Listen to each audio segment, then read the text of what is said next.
Asha's mouth. Now, she could say or write crimson for a year. After that, the word would disappear from her word cloud, clean off her tongue and out of her head. Now, Asha held out a sheet of paper. It shivered with anticipation, and she watched, breath suspended, as Crimson extended her finger and touched the whiteness of the page. For no matter how often Asha had seen a word write itself, it felt just as magical as it had her first time. The tip of Crimson's finger glowed blue as it traced the letters of her name, Crinson. The ink dried instantly, leaving a wet sheen. So, obviously, you guys know who Asha is, right? Asha's the speaker, and you know who Crimson is. Anybody wants to tell me why does Crimson show up in a box? Why does a word called Crimson show up in a box in the story? Sorry? Yes, and because all the words are warehouse, every time the speaker hits the buy button, these living, breathing words in the warehouse hear their sensors beeping and they jump into a box, and then the conveyor belt whisks them off, and then they get onto a lightning drone and they land at the speaker's house. So this is the kind of journey of the word to get to the speaker. Yeah. Did it surprise you that there was a box and there was something living inside it that came out of the box? Did that surprise anyone? Why? Yeah, true. Any other ideas? That's great. I agree. I'm not going to thank anybody for answering, but I'd love to get you guys to think about things. So, any idea why the idea of a word in a box, it creates a feeling for you? What is the feeling it creates? Captivity? That's a good idea. What else? A sense of being trapped. And what does it evoke in you? Fear. True. Also maybe surprise. So one of the big things authors do is they use a technique called defamiliarization, right? Because we live in a world where everything that could be said has already been said 1,000 times before. Okay, so the only thing you can do is defamiliarizing for your reader. Take something that seems every day. We are all using words all the time. We're all thinking of words all the time. But then you take a word and you make it living and breathing, and then you know what? You stick the word into a box. And the minute you do that, there's that element of surprise. The reader feels uncomfortable. The reader feels surprised. And to me, all writing eventually is the effort of not just waking up that word in the box. It's the effort of waking up your readers so that they can read in a new way again. So that's why that arrival of Crimson in a box is perhaps surprising. Okay, so here's what I want you guys to do. What if you lived in a world like Asha's and you had to buy words to use them? So there are some post-its on the table. I'm terrible at art, but I have made some kind of a prototype of what I want you guys to do. And that funny looking smiley figure is trying to be me. So there's my name in there. And these are the 3 words, for example, that I love. But you guys have to come up with only 3 words that you think should be spoken more in this world, or you think aren't remembered enough, or are beautiful, or that have special resonance for you. Whatever. The brief is completely open. But let's take the next 2-3 minutes. Think about 3 words you like. Put your name and that little stick figure drawing here, and put the words on this side. I think everybody has 2 sketch pens on the table. So maybe a little contrast would be good. And once you're done, there's a little blue tack on every table. Just grab a tiny bead of it and come here and we'll stick them up.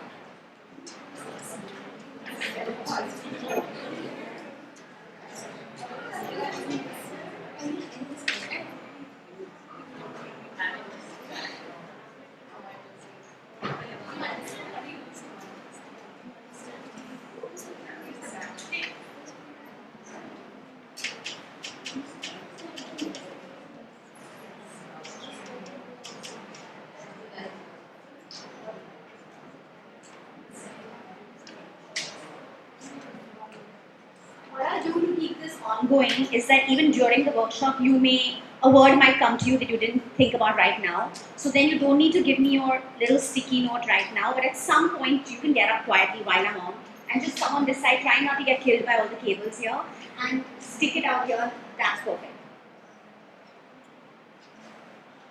In the meantime, while you are writing, what is setting? Authors create setting in their books. What very simply is setting? Maybe some of the, yeah, tell me. The location where the story is happening. Very much so. The location, thank you so much. The physical space, and also one more thing.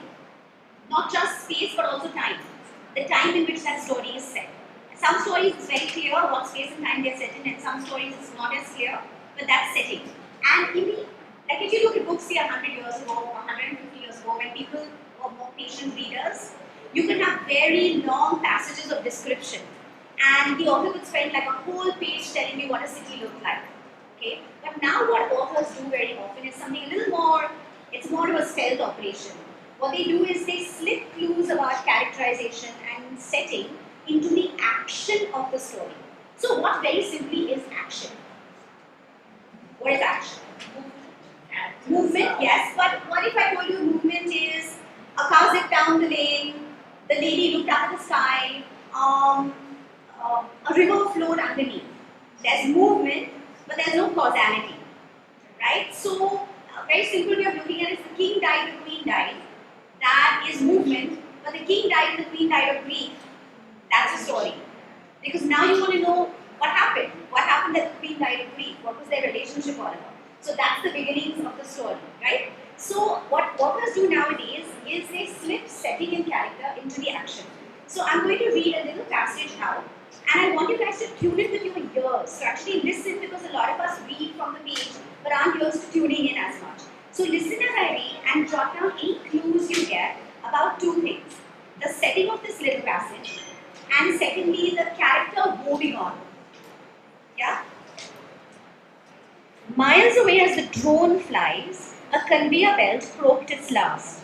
The boxes upon it juddered to a halt, observing a moment of mournful silence for the departed belt. One box flew open, and a word built like a noodle sprung out. Bro, what's the hold up here? The only person who could have told him was leaning over the console at the loading bay, his salt and pepper hair glowing blue in the light of the shipment's screen. Stay put, cool, Woebegone muttered through gritted teeth, diving under the belt. Let me have a look.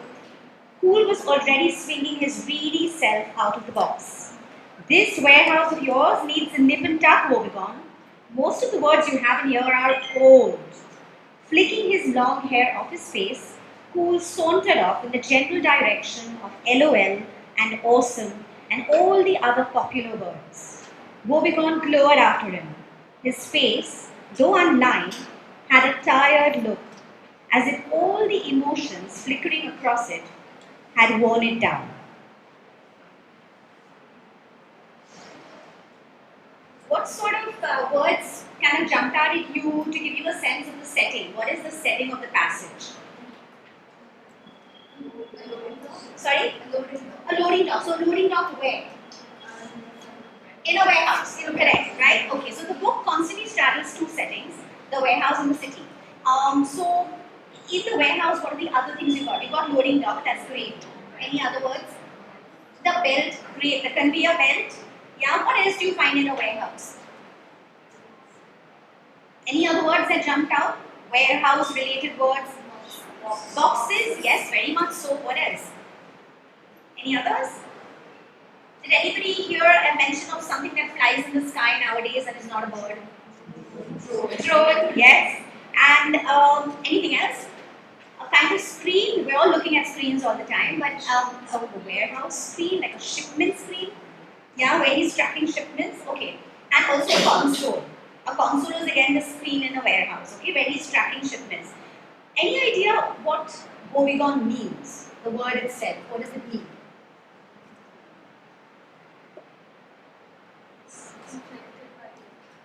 Inflicted by, go ahead. Afflicted by woe, yes, very much so. Afflicted by woe. Anybody else? What is woe?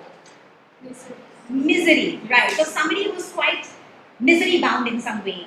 Is there anything in the passage that suggests that this guy is a bit Woebegone? Any words that jump?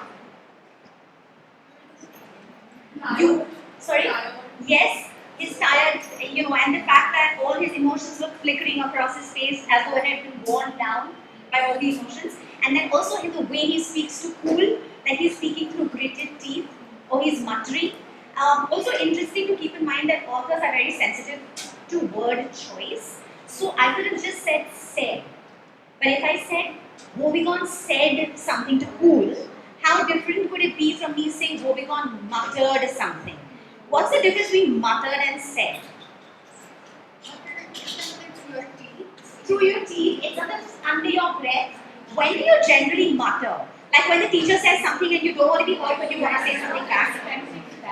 Yeah. Or when your parents say something and you don't agree but you're not going to say it outright, then you mutter it under your breath. So muttering is always like this kind of, it's resentment but it's under the surface. So that's mutter. Okay? So here's the challenge for you guys. And before I show you that challenge, oh God, is the connection gone again?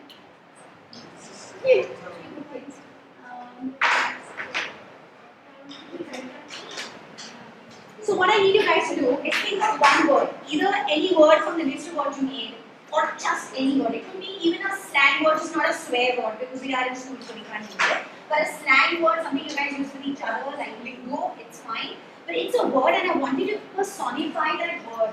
The way I made Woebegone appear to be kind of woeful like his name, or cool to be annoying and cool like his name. So I want you to think of a word and give it characteristics as though you were a person, and just follow some very basic briefs for it. I'm just going to show you how a visual artist represented Woebegone, just to inspire you.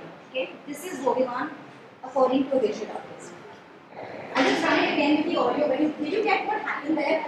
So he's just taken the letters of Woebegone and he's constructed a figure. You already get a sense, right? Now we don't have that much arm on our side, or I definitely don't. So I want you guys to use words the same way, and I want you to develop just 5 or 6 lines. Don't have to write me something they can see. Just 5 or 6 lines, okay, or 4 lines about this word character of yours. What does he look like? I'll give you some prompts. How does your word character look, speak, sound? You don't have to use every prompt. You can pick off even 3 of them. How are we doing? Not bad? Somebody wants to share? Just one person just to steer everybody? Go on. Come on, come on. Please. I'll just sit anyway, that's fine. So I use the word cellophane. Cellophane? Cellophane. So yesterday me and my friends, we were watching a musical called Chicago, and it's inspired from the Amos, from Amos. Okay. It's from his famous musical, his number, his musical number. Okay, got it. Yeah, so It's a very nice word, by the way. and I chose it. You did? Yeah, but Oh, that's so nice. Can you show that for a second, Mike? So what she's done is taken the same idea of lettering and done a very creative version of what cellophane might look like. That's great.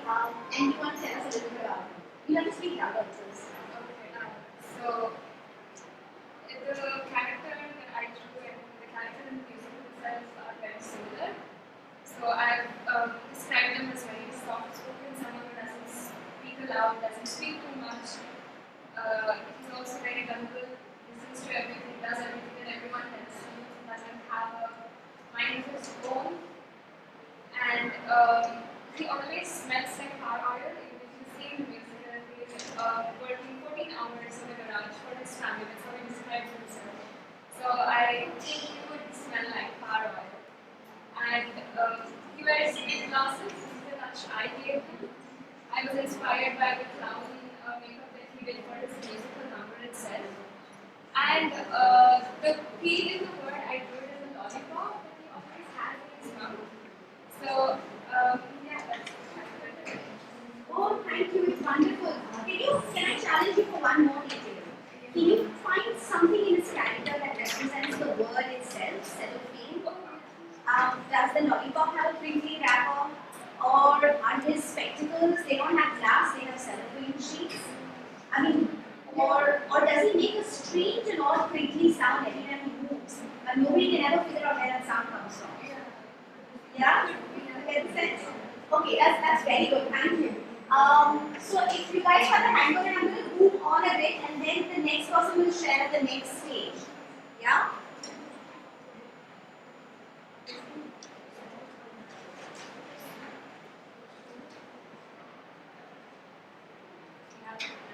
So in my book, oh, you want to say something? Here you go. Please do that. I'm so happy to share. Oh my God, is that your favorite word? Is that like longer than you and me combined? Go ahead. And what does the word mean?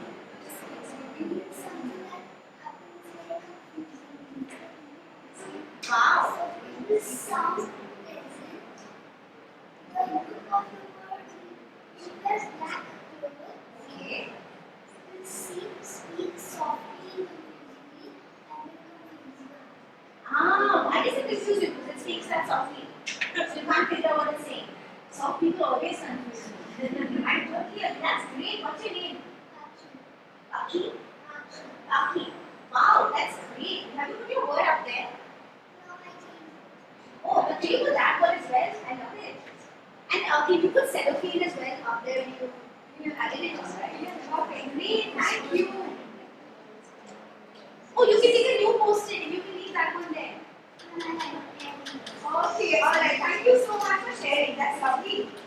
Wow, that kind of shocked me. You knew that word. Okay. So, in my world, the words are trapped in a warehouse. They've been rounded out of the wild where words used to be. And now they're kept in this warehouse so that they can be found and walked and spoken.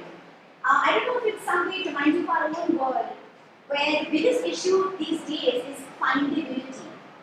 You have everything at your fingertips on the internet, but you have to know what you're looking for to find it. If you don't know what you're looking for, and if you can't be found on page 1 of Google, you basically don't exist. So, for these words to be found, they've been kept in a warehouse by a very oppressive regime called word block. Okay? Any idea why I called it word block? Very much in kind of spelling this we not stick to the conservative way of spelling. No, actually not. But it's a great guess. But no, what does word block conjure in your head? Stuff words, kind of words, you're not able to get them. You're not able to get them. Have you guys had that thing with your tongue? Yeah. It's almost have a word to understand, right? Doesn't remind you of anything else, word block. Like say, when you are speaking, you want to express but you're not able to. Yes, does it remind you of something writers also experience? Also writers block. It takes a writer back of the room to tell us that. But yes, writer's block, where you kids know what writer's block is. Do you guys know? Aki, do you know? Arav, do you know what writer's block is? So writer's block is when a writer is writing a book, and some point in the book, if he's lucky towards the end, but if he's unlucky right in the beginning, he experiences a block, which means that he can't think of what to do. He doesn't know what the character should do next. He doesn't know where to go. He feels stuck. You know, sometimes you're writing even in school, and the teacher said write about so and so thing, but you get stuck. So you have this great idea, but when you sit down to write it, it gets stuck. So that's called like writer's block. Okay? Any idea why, like you mentioned, the spelling is different? What's the difference between a B-L-O-C block and a B-L-O-C-K block? What's the difference? The word has been blocked. Okay, so what is B-L-O-C? Anybody knows what B-L-O-C is? Anybody is one of the Soviet bloc? B-L-O-C, what's that? Sometimes when you don't know what a word is, you just look it in context and you can figure out what it is. What is BLOC in Soviet bloc? A regime. It's a group, yes. What kind of group? If I said Soviet bloc, Same ideology. very much so. So BLOC is a word for either a bunch of political parties or a bunch of countries, in the case of Soviet bloc, who all have the same alliances and the same ideologies, the same beliefs, the same ideas. That's BLOC. And therefore, word block is playing upon the word, but it's also suggesting that there's a political party in this world called word block. And it's an oppressive regime, and it's run by a supreme leader called Gunther Glib. Any idea why he's called Gunther Glib? Shout it out, shout it out. It is on. Sorry.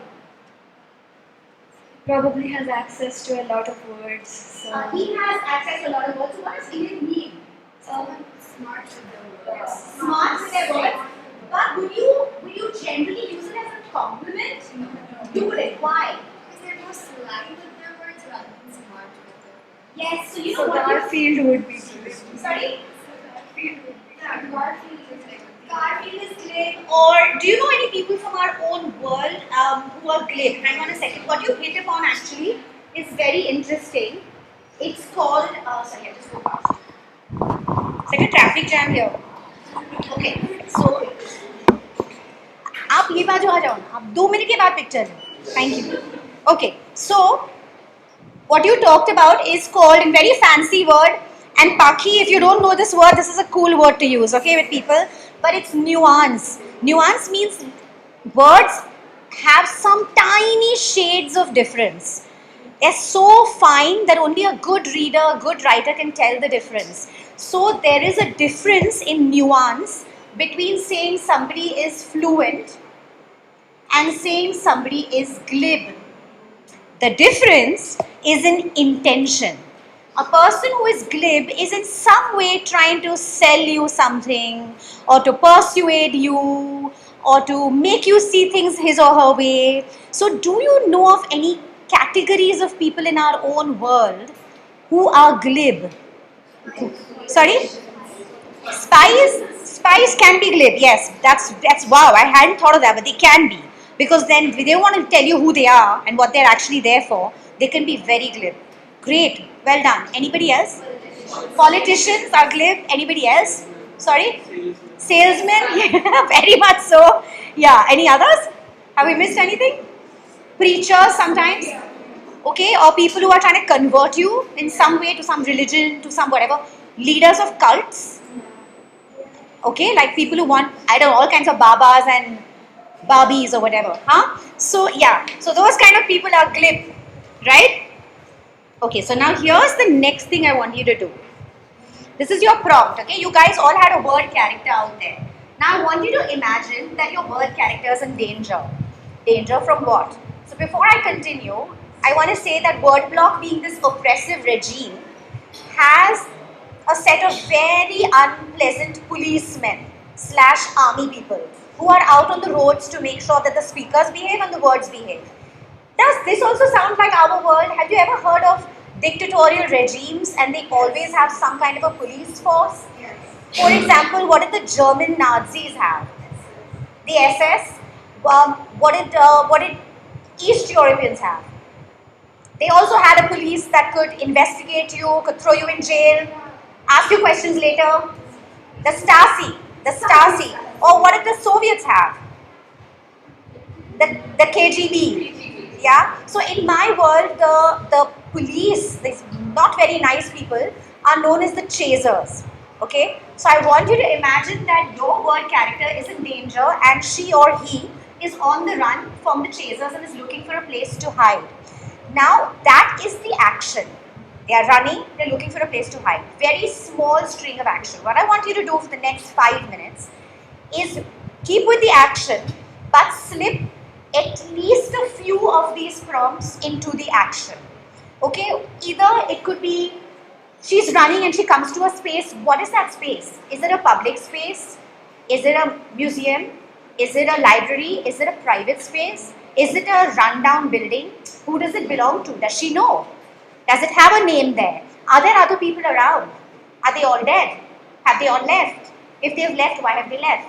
So I want you to just follow the question the question, tease out something, some few details. These are all the prompts. You don't have to use all because I know you guys are just 5 minutes. So you can work on this again on your own. But tell me a little bit. Is there any kind of transportation? What is the geography of this place? Your character is running. Is there a river they have to cross?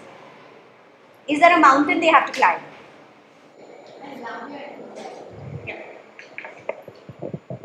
So, my word is near the mountainside where a river is flowing when the chasers are chasing her. So, she dodges a helicopter by jumping very high and confusing it. So then it's all about to be midnight and she gets scared and then she runs and runs and finds a cave to hide in. Okay, wow, that's great. Them all? No. Oh, this is wonderful. Well done. Give me all the examples. Discombobulate. Yes, wow. Love it. Anybody else? Come on, it's the rest of you. One. Discombobulate. Amazing, no? You just love being surprised. Somebody from here. You want one? I have word clock, I didn't finish. Okay, I'm going to continue, and then some of you can come back. Okay, so the pressure's off for a moment. Okay, you're on the spot. I think all the ladies want you, so go for it. Uh, yeah, my word was trick. Trick. So, yeah, so I wanted to set it at evening in the sense of if you miss it this time, you lose it. You lose him, like they lose him. Okay. And I mean, yeah, he's supposed to be one of those characters that stays right in front of them, and like it's always like you can just about catch him, but he always slips away. Slips away. By He's elusive. yeah. I love that. Yeah. And any other, like any sense of where he is? Where is he? Yeah, so if they're chasing him through the city, he will be like in the most public space possible, always teasing them. Yeah, so at a crossroad, on the top of a building, etc., like that. Thank you so much. I really like that because you brought out the sense of what trick means through the action. Yeah, great. Well done. I think you got the point of what I was doing. Okay, so in my world, basically, you have one too? Sure. So my word was grim. Was Grim. grim. Like the Grimm fairy tales. Okay. So grim in my head, it's in today's world, grim is more of the psychological horror than the very physical horror. So Grim, my character, he's afraid of blood. So in that world, he's running as fast as he can. He throws it away, and he basically cannot get the sight of blood out of his mind. So I haven't written it down, but the situation. While he's running, he's also in his own head, he's terrified by the sight of blood. Yes. Does he fall and land up bleeding? No. So I haven't written it down, but the overall idea is that he is he cannot he cannot forget the sight of broken words. So what he's afraid of is ink. So he cannot stand the sight of broken words. So where he's running from is social media, because people always these days people always use slangs. So I like that. yeah, That's smart. so he That's can. smart. Oh, thank you. That's a lot of abstract thinking going on. I love it. Thank you. Anybody else who's feeling left out wants to share? So, my word was mastermind. So the thing was when my word character was in danger. So basically, a few people have kidnapped the words. So, but the thing is, they don't know the word is mastermind, and in return, the mastermind is plotting for its gang to come and rescue it. And after the rescue happens, the mastermind does something very bad to the kidnappers. You have to figure out what that bad is. Yeah. Wow, that's great. I like that you're saying of him being a mastermind, right? So they can't outthink him. He can outthink them. He knows what is going to happen next. Right, and he's ready. He's like, who's Yeah. ready? That's great. Thank you. What's your name? Shashwat. Shashwat. Thank you so much. Well done. Okay, so in my world, like I told you, the speakers are just as trapped as the words. They're free to move around in the city to an extent, but they can't use words as they want because they have to buy them, okay? And so Asha and her friend Zeb go out at night, even if it means breaking curfew. Do the younger ones know what curfew is? You know what curfew is? Because if you went through COVID, you might have experienced some sort of Curfew, yeah, where you can't go out wherever you want. So at night they have to break curfew, but they go out in the dead of night to graffiti a wall. Does anybody know what? Do the younger ones know what graffiti is? What is graffiti? Yes, when you use spray paint on walls and you either draw things or you scribble things. So they go out at night to graffiti a wall. Okay, and what Asha does is she leaves her signature on the wall because a lot of graffiti artists have a signature, and that signature in graffiti language is called a tag. So she has a tag, and her tag is writer 21 written this way. Any idea why it's written this way? Wild guess. No, she writes it with whatever she writes it with. But why does she write RYTER? Why writer this way? Yeah, yeah. Go ahead. Maybe it's not grammatically, like, it's not the word that Yes. is So, conventionally so so it's not in the warehouse. It's not thank you so much. She doesn't have to buy it because it's a made-up word. So therefore, RYTER stands for writer, as you know it. But she doesn't have to buy the word because it's a made-up word. And in my world, the numbers are still free. And 21 is actually her zip code, her pin code. And why do you think she leaves like this little clue about her pin code up on a wall? Especially when there are chasers in this world and there are curfews and there's an oppressive regime. Why do sometimes people feel like leaving things there? Any idea?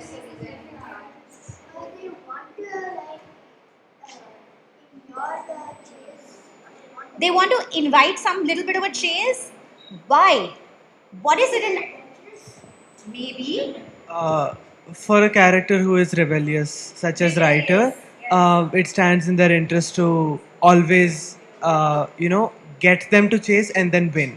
Yes. So to win, you first have to generate the battle, and that's Yes, what. very much so. And you know, it's kind of when you are in a world where you're always being told, yes, thank you so much. When you're in a world where you're always told what to do, you want to challenge the authorities in some way. You want to stick your tongue out. And this is her sticking out her tongue at the world by saying, Writer 21, come catch me if you can. So it's her catch me if you can. Okay? And I'm going to only, yeah.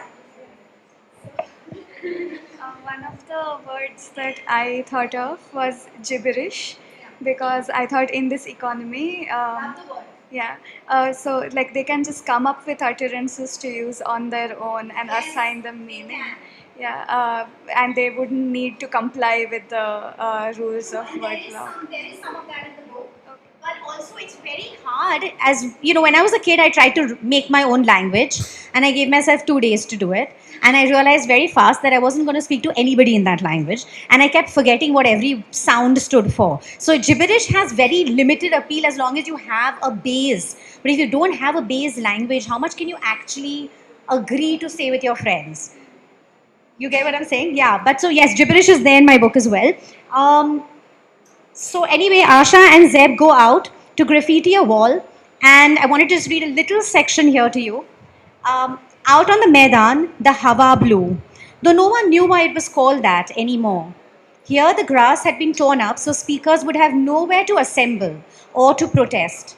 The gigantic stone figure of the supreme leader towered over Asha, his mouth half open as if to say, a word for every speaker and a speaker for every word. Something splintered inside Asha, or perhaps something that had long been broken found a new way to fix itself. She clambered upon the black pedestal, driven by an ache that had no words to it, and sprayed Writer 21 across the statue's chest. Who's there? Zeb shot out of the alley. Zeb is her friend. His eyes widening briefly when he saw Asha perched on the statue. Then he slid into a ditch and lay there, deathly still. A single torchlight came on. A chaser spotted Asha, his finger tracking her in slow motion. Her heart kicked about wildly. The paint can slipped from her fingers like a grenade about to go off, her mouth opening in a scream. All sound, no words. And then Zeb exploded from the ditch, his legs firing like pistons. So at the end of this, basically, Zeb is captured, and Asha has to send out a message. And she uses 21 words to send out a message. Um,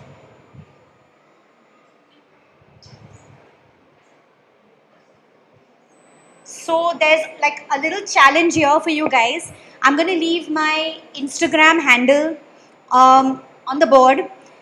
Your challenge is to come up with something you feel passionate about in the world you live in, and to use only 21 words to send your message out to the world. And tag me on Instagram with it if you get it. And for those of you kids who don't have Instagram, I'm so proud of you if you don't. Please, can you get your parents to tag instead of you guys, because I don't want you out on public Instagram at all. But this is my Instagram handle, so please write it down. It's Payal Kapadia with an R in the middle. So that's my little challenge for you guys. And Asha's 21 word message gets her into trouble with the chasers, and they land up at her house looking for her. I'm just going to read this last bit out now.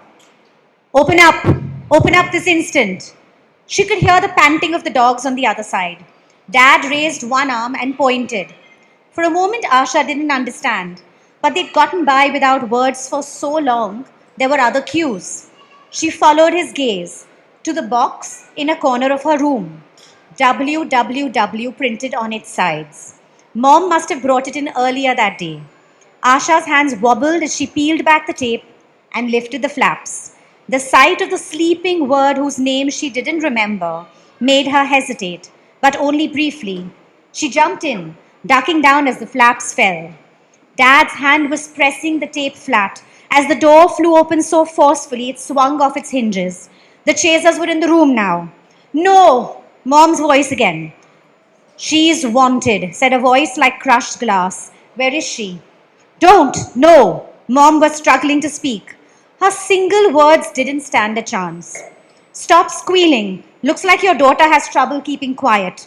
She'll squeal when we find her, that's for sure. Search the place. There were muffled sounds of cupboard doors being flung open and shut, drawers being yanked out and left that way, the iron-heeled jackboots drawing nearer. Asha's heartbeat felt unnaturally loud. A vein in her neck fluttered. What do you mean she's not here? Give these dogs a sniff of her clothes. There was a hard jolt as the box was nosed. Another. Asha smelled the hot meat breath of the dogs on the other side of the box and bit down on a scream. She tasted salt in her mouth and knew that she was crying. Rough hands rocked to the box. The dogs are going berserk. I think there's something in here. And at this point, I'm going to wait for a second for you guys to ask me any question that may have occurred to you except what happened to Asha, because for that, you'll have to read the book. So anybody who's not got post-its up yet and wants to put them up, now's your chance to do it. We have 10 minutes. And either you ask me a question or we play a game. Game? Shall we? Okay, so let's play a game that can... Hang on. That can speak our words to life.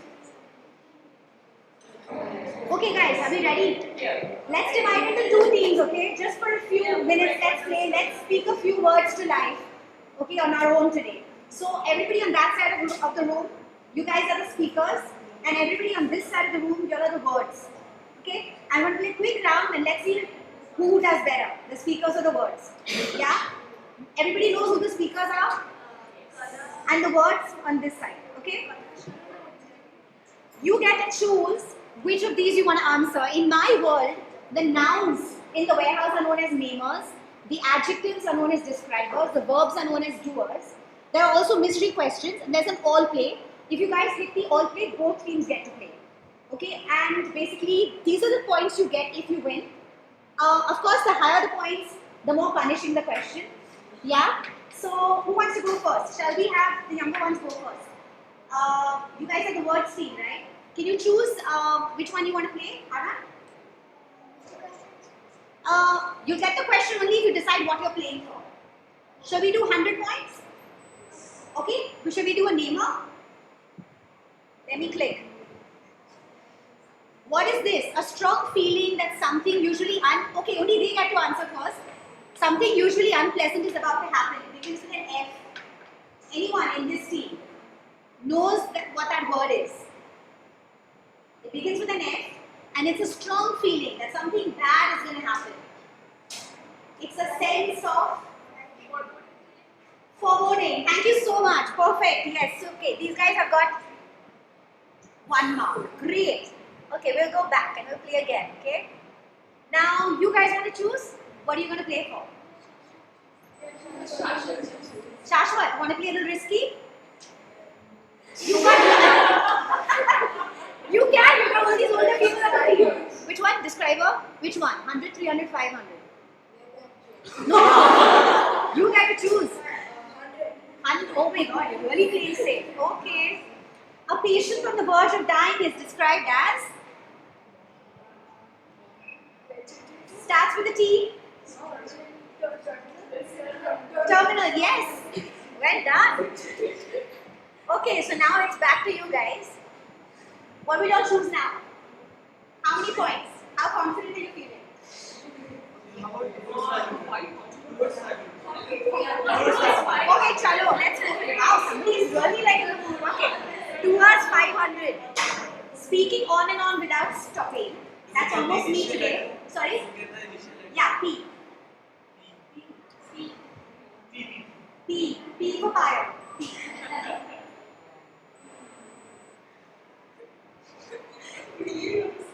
You asked for 500 points, right? And if they don't know it, you can pass it on to them. How much time do I? No, like 10 more seconds.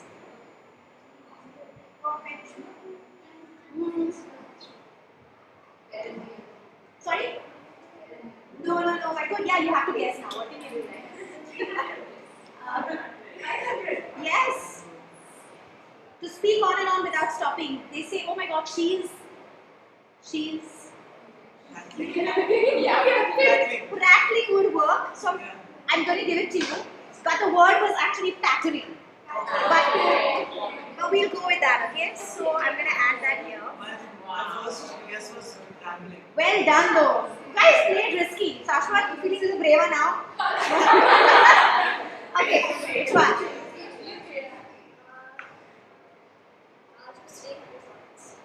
Which one? Oh my God. Okay, which one? What are we doing? Okay, how many points?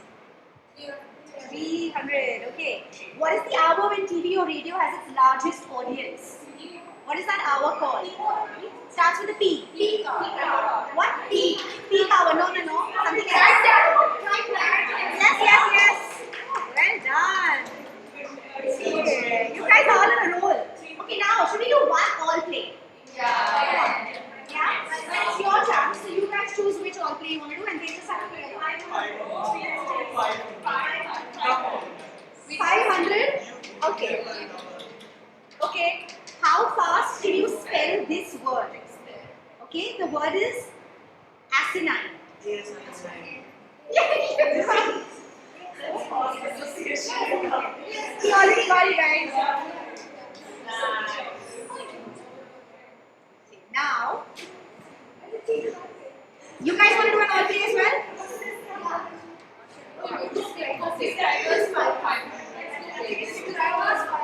What? 500. Describe us. Okay, now Shashwat's like enough now. Like now I listen now. Okay. Here you go. A less used word for sleepy. Also beginning with S. Sonorous. Sonorous is musical. Sorry? Sonorous. No. Okay, it is a hard one, guys. But I got it. you guys want to pass it on to him? Okay, 10 more seconds, okay?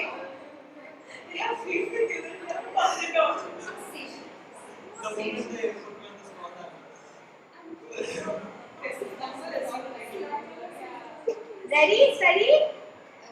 Nothing? Sluggish. No, but It's not. it's very hard one. But I have to give you a hard one for 500. I know 3 lunches, guys. Okay, so I guess it becomes all play now.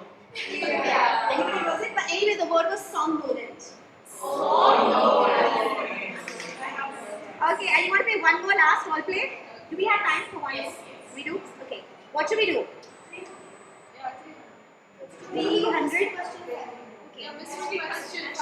Sorry? Mystery question. Mystery question 500 you guys are doing? Yeah. You want that fight. What is this punctuation mark?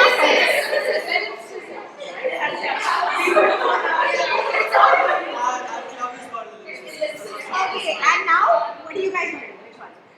This is describe as 5. Describe us 500. Okay. We don't go for lower than 500. Not in this room. Okay. Oh, I didn't see this. Another one. How do we? Why is that still here? I have no clue why it's here. Okay. Okay.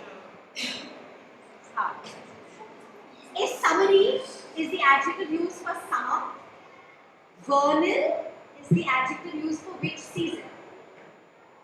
Guys, there are only 4 seasons.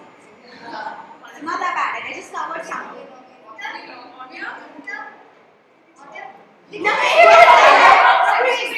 Spring.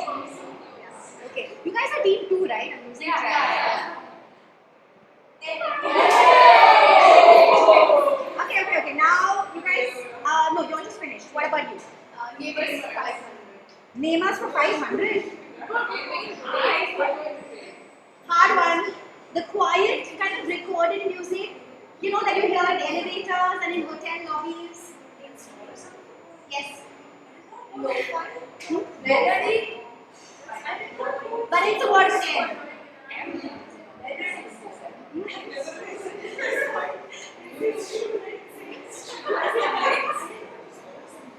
Shall I? You guys, any clues?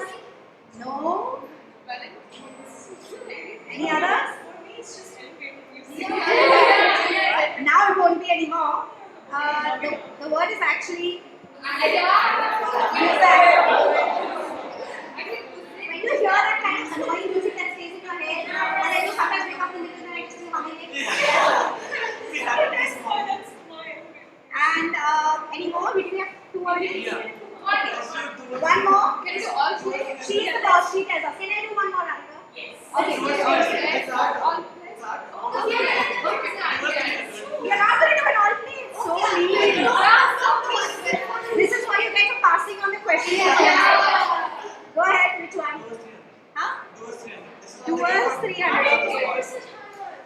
Splitting between 2 options or decisions. Okay, and it starts with W. She's constantly between 2 decisions. Yes. Nice. Very nice.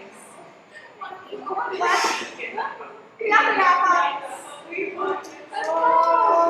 we should let it because they started. It's only fair. Guys, one last one. Quickly choose. Don't give it an all play now. Come on. Name us 300. Okay. The loudest point of sound in an orchestral performance starts with a C.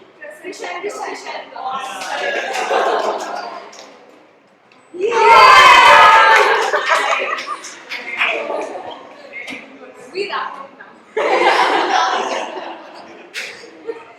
Well done.